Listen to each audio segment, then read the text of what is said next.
Oi, meu nome é Yuri, eu sou da UFMG e do Mate-Fiscat Group e a minha palestra vai ser sobre regularidades geométricas em variedades regulares. Bom, a minha fala aqui ela vai ser baseada em dois trabalhos já em fase de pré-print com o professor Rodney Josué e alguns outros que estão em fase de andamento. A apresentação vai ser dividida assim. No primeiro momento, eu vou discutir de forma bastante ampla o que se deveria entender por regularidade ou por um objeto regular. Na segunda parte, eu vou tentar discutir o que se deve esperar dessa noção geral de regularidade. E na parte final, eu vou dar algumas pinceladas sobre como que se poderia formalizar essas ideias. A quarta parte sobre resultados desses dois trabalhos, resultados específicos, eu tirei da apresentação por conta do tempo. Bom, mas então o que é regularidade? De maneira bastante ampla, um objeto matemático ele é regular quando ele depende de funções que pertencem a uma determinada classe ou um determinado espaço. E aí você fala que essa classe é a classe de regularidade do teu objeto matemático. Assim, quanto menor for a classe ao qual essas funções pertencem, mais regular o objeto definido pelas classes, definido pelas funções ou deve ser. Então vamos pegar como exemplo o objeto matemático variedade. Uma variedade de dimensão n é um espaço topológico que se parece localmente com Rn. Isso significa que ele é descrito por funções, que são as cartas. E isso também significa, pela noção de regularidade anterior, que a regularidade do objeto, ou seja, da variedade de M, deve ser determinada pelo espaço ou pela classe na qual as cartas pertencem. Por sua vez, a regularidade das cartas é determinada pela regularidade das funções de transição. Então a conclusão é a seguinte, que a regularidade de uma variedade ela é determinada pelo espaço no qual as funções de transição moram, e quanto menor for esse espaço, mais regular vai ser a variedade. Por exemplo, se as funções de transição forem funções contínuas, pertencerem ao espaço C0, a classe C0, então você vai ter variedades topológicas. Se pertencerem ao espaço das funções de classe CK, então a variedade vai ser uma variedade de classe CK. E se você tiver uma função que pertence à classe CK para todo K, então a mesma coisa vai acontecer com a variedade e você vai dizer que você tem uma variedade de classe infinita. E por aí vai. Mas o que significa esse por aí vai? Quais seriam os outros exemplos? Vamos pensar. Uma variedade complexa deveria ser, seguindo essa filosofia, uma variedade cujas funções de transição são funções complexas. Acontece que uma função complexa é uma função diferenciável e que satisfaz equações do tipo Cauchy-Riemann. Mas as equações de Cauchy-Riemann são condições não diretamente relacionadas à função, mas são condições nas derivadas da função. Então a moral da história é que uma variedade complexa é um espaço topológico cujas funções de transição e as derivadas dessas funções pertencem a espaços ou classes específicas. Bom, agora eu gostaria de observar que essa conclusão não se restringe só às variedades complexas. Para isso, nota que toda variedade complexa também pode ser equivalentemente descrita como uma redução integrável de grupo estrutural do fibrado tangente. Em outras palavras, uma estrutura complexa numa variedade nada mais é do que uma GLNC estrutura integrável. Bom, toda Qualquer outra G-estrutura, seja ela descrevendo variedades quase simpléticas, ou as versões integráveis delas, escrevendo variedade simplética, variedade quase Keller, variedade Keller, variedade calabial, variedade com polinomia exótica, tudo isso é G-estrutura, e cada G-estrutura admite uma caracterização em termos de propriedades, não só das funções de transição, mas também das derivadas dessas funções de transição. Um outro exemplo, um pouco diferente, que no contexto da geometria riemanniana ou semi-riemanniana, você pode caracterizar aquelas variedades que admitem geometria K-limitada como sendo aquelas que admitem coberturas por cartas cujas funções de transição e as derivadas, até a ordem K, são uniformemente limitadas. Bom, e na verdade, no momento em que você fala que uma função é de classe K, você está automaticamente dizendo que as derivadas também possuem uma determinada classe. Classe CK-1, CK-2 e por aí vai. Então a conclusão é a seguinte: pega um objeto matemático que é descrito por funções. Se essas funções elas forem de classe CK, então a regularidade desse objeto não vai ser determinado só pelo espaço no qual a função mora, mas também pelo espaço no qual as derivadas dessa função moram. A gente falou de variedades, mas você também tem outros objetos geométricos que são descritos por funções e para os quais esse conceito, essa intuição do que vem a ser regularidade também se aplica de forma equivalente. Então você tem tensores, você tem operadores parciais, operadores diferenciais parciais, por exemplo, vamos pensar primeiro definidos num domínio do Rn. Eles são determinados por funções que são seus coeficientes. Então, a regularidade dos coeficientes, o espaço no qual esses coeficientes moram, vai determinar a regularidade do objeto em si. Mas, geralmente, você pode pegar esses objetos definidos em variedades. Nesse caso, eles vão ser localmente descritos pelos seus coeficientes e a discussão anterior se aplica. Então, vamos ver agora o que você pode refletir sobre esse conceito de regularidade, né, da maneira como ele foi apresentado. Primeiro, observe que sempre que se apresenta um novo conceito matemático, você deve considerar duas questões básicas, que é a existência, se existem exemplos que realizam esse conceito, e a unicidade, se esse exemplo, caso exista, se ele é único. Agora, se você já estudou o problema de existência e unicidade, você pode se perguntar, e você sabe que eles são realizados, você pode se perguntar um pouco a mais, né? Você pode um pouco além, você pode se perguntar a respeito da relação entre dois exemplos que realizam aquele conceito. Será que eles são independentes em algum sentido? Esse é o problema da multiplicidade. Nos trabalhos que motivaram essa palestra, a gente trabalhou justamente nos problemas de existência e multiplicidade para objetos geométricos em CK variedades. E aqui, por objeto geométrico, eu estou me referindo a tensores não lineares, né? São um pouco mais gerais, operadores diferenciais, conexões em fibrados e por aí vai. Só que devido ao tempo, nessa palestra a gente vai focar só no problema de existência para essas estruturas geométricas. Aqui um ponto curioso, pelo menos para mim, é que enquanto a gente estava desenvolvendo esse trabalho, a gente não conhecia um outro trabalho do Martin, de 2014, trabalho muito importante para a área de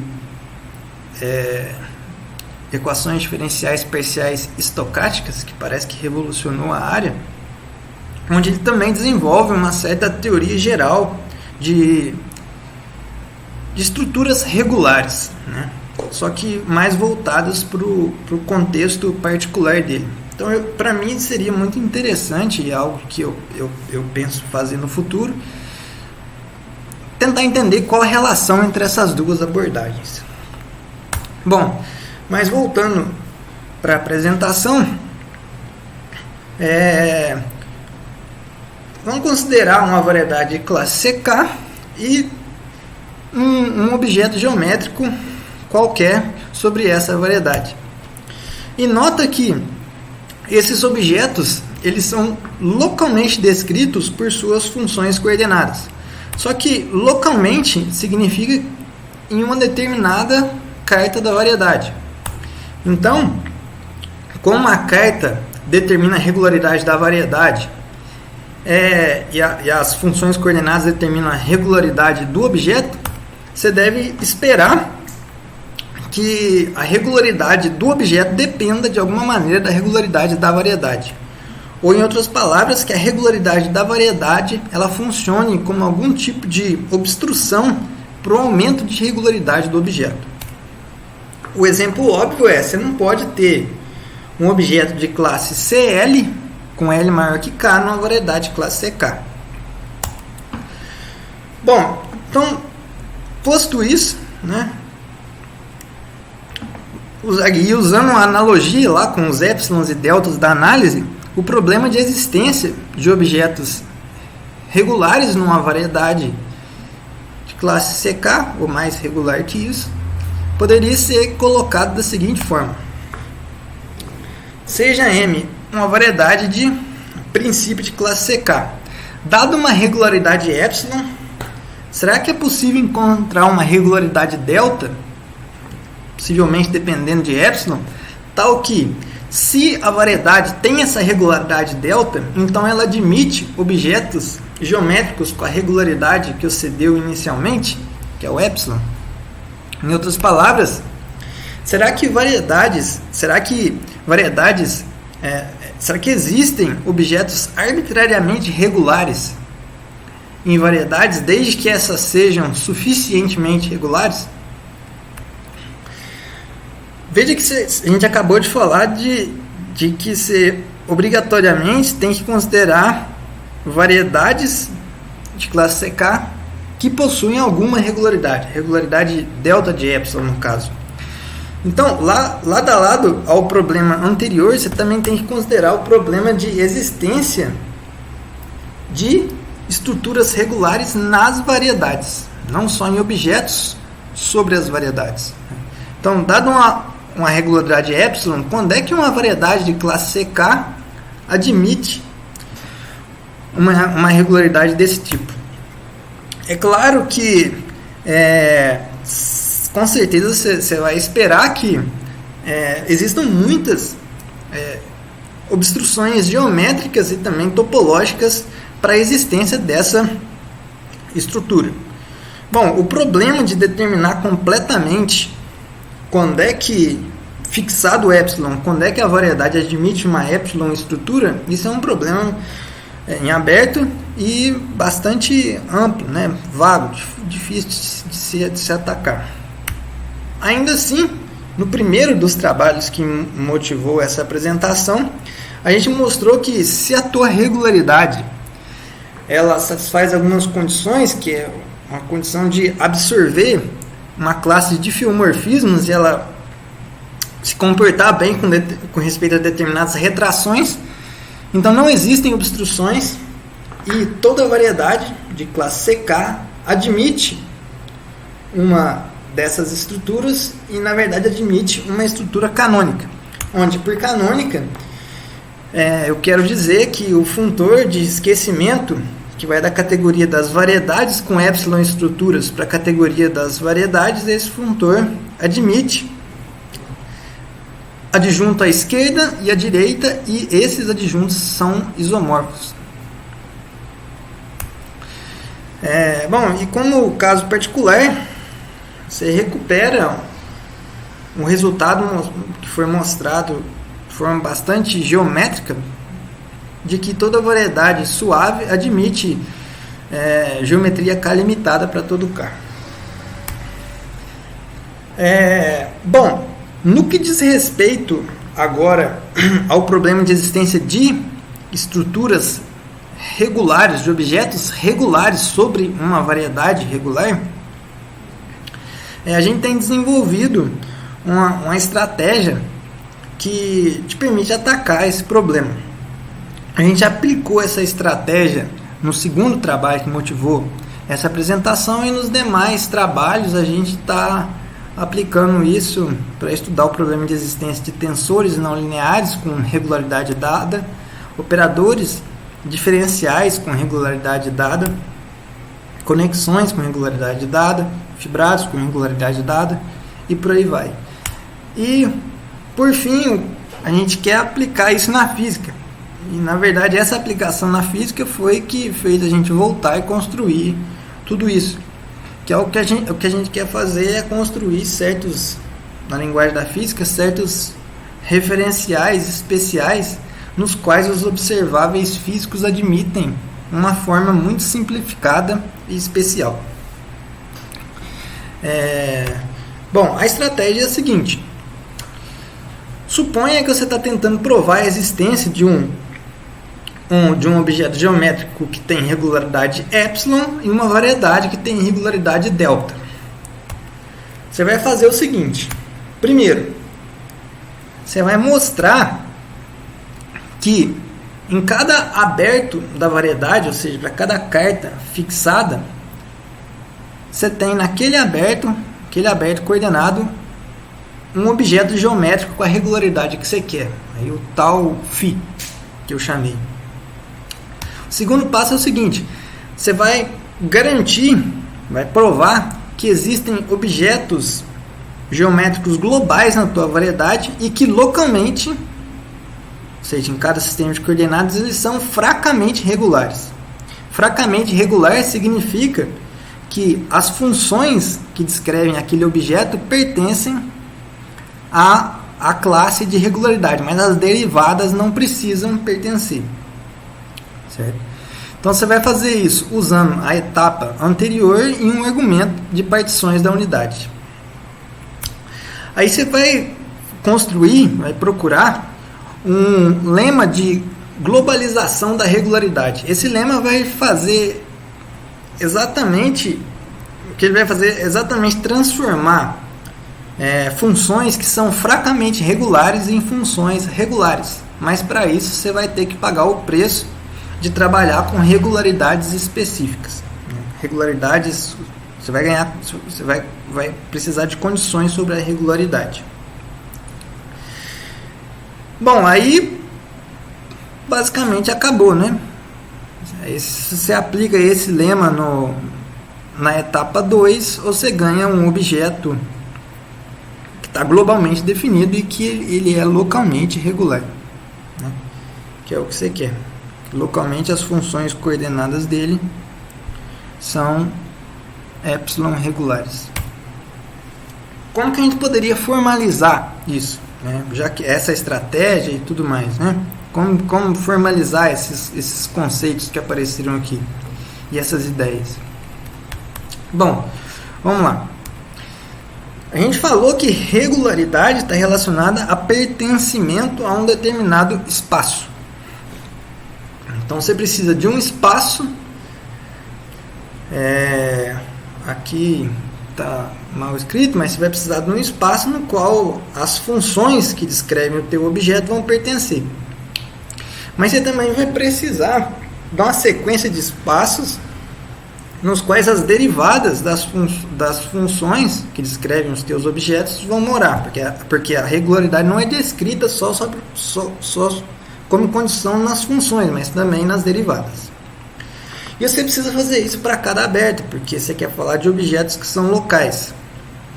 Muito bem, mas o que seria um espaço, né? Para nós, um bom modelo, uma boa noção de espaço são os espaços de Fréchet nucleados, porque eles contêm a grande maioria, se não todos, os exemplos interessantes de espaços de funções que aparecem na geometria, e também a categoria deles, ela é uma categoria bem comportada com respeito à tomada de produto tensorial. Ela é uma categoria monoidal simétrica fechada. Em particular, ela é uma categoria monoidal distributiva. Bom, então postas essas condições anteriores, você poderia pensar em definir regularidade como sendo, primeiro, a escolha de um determinado conjunto de índices, que normalmente eles vão variar sobre quantas derivadas você está considerando da função, e você vai pegar pré-feixes com valores na categoria aí dos... Bom, para descrever de forma mais simples, você vai associar a cada aberto uma sequência indexada no gama de espaços de Fréchet nucleados. Essa sequência, os objetos dessa categoria N, Fréchet, gama aí, são sequências, listas de espaços de Fréchet indexadas em gama. Bom, esses são chamados de pré-feixes de espaços gama. Acontece que você também vai querer somar e multiplicar funções dentro desses espaços que descrevem a regularidade do teu objeto. Você vai querer fazer isso de forma distributiva. Bom, se a estrutura monoidal distributiva da categoria dos espaços nucleares de Fréchet induzisse uma estrutura monoidal distributiva na correspondente categoria nuclear Fréchet gama aí, você poderia simplesmente considerar pré-feixes tomando valores na correspondente categoria de objetos monoidais distributivos. Acontece que você não tem um produto tensorial completo nessa categoria de N Fréchet gama. Você tem uma espécie de produto tensorial exterior, né? Mas por outro lado, se você fixa uma função epsilon que vai de gama, cartesiano gama em gama, você ganha um correspondente funtor. Aí você pode compor os dois e ganhar o teu produto tensorial interno, né? Muito bem. Então isso nos leva a pensar em considerar, ao invés de pré-feixes de espaços gama, isso leva a considerar um pouco mais de estrutura. Fixar dois mapas, e aí para cada mapa você vai ter o teu produto interno, o teu produto tensorial interior, e aí você pode considerar um objeto monoidal com respeito a um dos produtos, que vai ser vai te traduzir uma estrutura multiplicativa nos teus espaços de Fréchet, nos seus espaços gama, né? Gama espaços. Uma outra estrutura com respeito, uma outra estrutura de objeto monoidal com respeito ao outro produto tensorial, que vai ser a estrutura aditiva, e uma condição de compatibilidade entre elas, descrevendo uma regra de distributividade. Então esses são chamados espaços distributivos, espaços gama distributivos. Então, como exemplo, para toda variedade, para todo K, você tem um espaço distributivo indexado pelo conjunto que vai de 0 até K, definido da seguinte maneira, né? Para cada aberto U, o iésimo desses espaços vai ser simplesmente o espaço das funções de classe CK-1 em U. E aí a estrutura multiplicativa e aditiva são as usuais. Você pode também mudar um pouco a cara desse espaço usando uma função beta, que aí você, em vez de ficar indexado só de 0 até K, você pode usar um conjunto gama qualquer. Aí você vai ter funções, o teu espaço vai ser de funções CK menos, em vez de ser I, vai ser beta I. E de maneira similar, você pode meio que reparametrizar todo pré-feixe de espaços gama através de uma função alfa. Muito bem. Mas a gente não está interessado em regularidades arbitrárias. A gente está interessado em objetos que são de classe CK a priori e satisfazem condições adicionais de regularidade. Então, dado um pré-feixe de objetos distributivos, de espaços gama distributivos, você precisa de alguma maneira intersectar ele com o pré-feixe do exemplo anterior, que é o pré-feixe das funções CK. Ou de maneira mais geral, você vai querer intersectar um B-alfa com um CK menos beta. Bom, mas para intersectar, normalmente você pega dois objetos que estão dentro do mesmo ambiente. Nesse caso, a interseção é o pullback pelas inclusões. Mas se os objetos não estão no mesmo ambiente, ou mesmo se você está interessado em fazer essa interseção numa categoria diferente do que a categoria original desses objetos, você precisa de alguma noção mais abstrata de interseção. No nosso contexto, essa noção de interseção é obtida da seguinte maneira. Um pré-feixe de estruturas de interseção entre B-alfa e CK menos beta, que eu vou denotar por X, ele é dado pelo seguinte: uma categoria com pullbacks, que vai ser a categoria na qual a interseção vai ser realizada, um pré-feixe que vai associar para cada aberto o objeto que vai servir como objeto ambiente, funtores, um funtor que vai da categoria dos teus espaços de Frechet ou dos pré-feixes em espaços de Frechet na categoria dos pré-feixes, nessa categoria ambiente, de tal forma que você consiga levar o teu B-alfa e o teu CK menos beta para a categoria dos pré-feixes em X.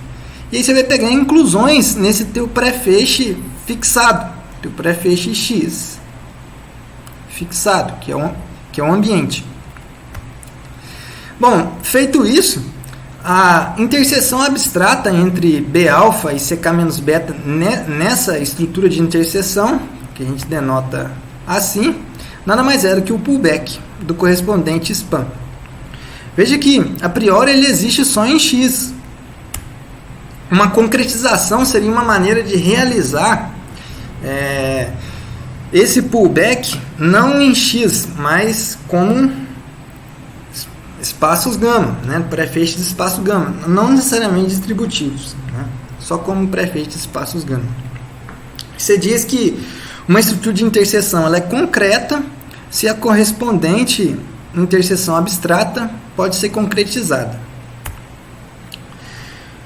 Bom, por último, antes de definir variedades regulares e objetos regulares, deixa eu lembrar que para a nossa estratégia de existência desses objetos, a gente precisa de partições da unidade.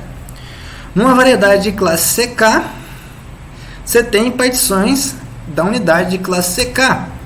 Só que, de novo, a gente precisa de coisas mais regulares. Então, você precisa de alguma condição de compatibilidade entre partições da unidade e a estrutura regular subjacente que a gente vai definir depois. Então, você diz que uma lista aí, BK alfa beta, é um BK alfa beta pré-feixe e um pré-feixe em uma estrutura de interseção concreta.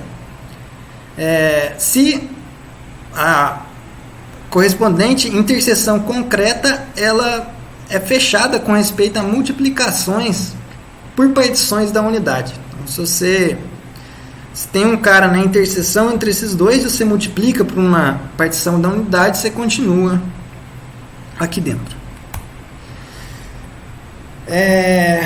Bom, agora a gente pode finalmente definir o que são objetos regulares numa variedade regular. Primeiro a gente começa da seguinte maneira: considera uma função vetorial de classe CK definida num aberto de Rn e tomando valores em Rm para algum m. e denota aí por FJ as suas componentes. E pega agora um BK alfa beta pré-feche em uma determinada estrutura de interseção concreta. Muito bem. Você diz que essa função é uma BK alfa beta função em X se as derivadas dessa função para cada índice I do conjunto gama que indexa essa estrutura aqui, ela pertence aos correspondentes espaços de interseção. Muito bem. Feito isso, a gente pode definir o que é uma BK alfa beta estrutura numa variedade de classe CK. Isso é um subatlas do atlas maximal da variedade de classe CK, cujas funções de transição são BK alfa beta funções no sentido anterior. Então, e uma BK alfa beta variedade é uma CK variedade no qual uma estrutura, uma BK alfa beta estrutura foi fixada. E aí, como se esperar, você pode definir o que é um BK alfa linha beta linha Y, estrutura geométrica numa BK alfa beta variedade. E aqui, lembra que isso aqui representa como se fosse a epsilon estrutura do objeto, e isso aqui é a delta estrutura da variedade. Lembra que quando você quer provar a existência, se dado epsilon, você precisa encontrar um delta dependente de epsilon, que em geral o delta é diferente do epsilon.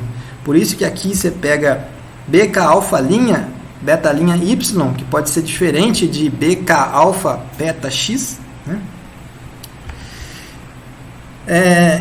Então, um cara desse aí é simplesmente um objeto de classe CK, cujos coeficientes em cartas da BK alfa beta estrutura da variedade são BK alfa linha beta linha Y funções no sentido anterior, né?